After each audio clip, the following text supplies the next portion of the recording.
Arlene! Arlene! Anak, pasabi sandali lang. Mag-ibihis lang ako, baka makita yung kokomelon ko dyan sa labas eh. Pakisabi sa nanay mo, nanalo siya ng wedding. Lumabas yung pinangangalagaan niyang numerong 2x2. Ay, talaga ba? Sabi na nga ba, nanalo ako sa wedding. Yung anak ko kasi kahapon, hindi marunong maglinis ng bahay. Nasan yung 2x2 doon? Ayun, napalo ko ng 2x2 sa ulo. Tililing, tililing. Tililing, may tililing ka. Oh, Mars, ba't natawag ka? Balita ko kasi, Mars, lumabas yung tinatayan nating numero.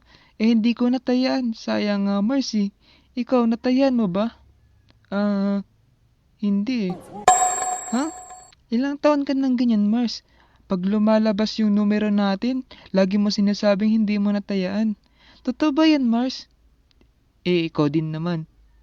Oo, Mars. Siguro talagang malas lang ako, di bale, babalatuan kita pag nanalo na ako.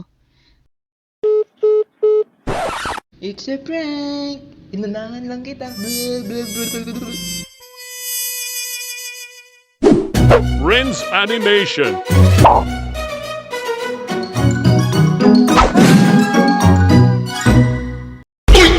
Magpatayan kayo.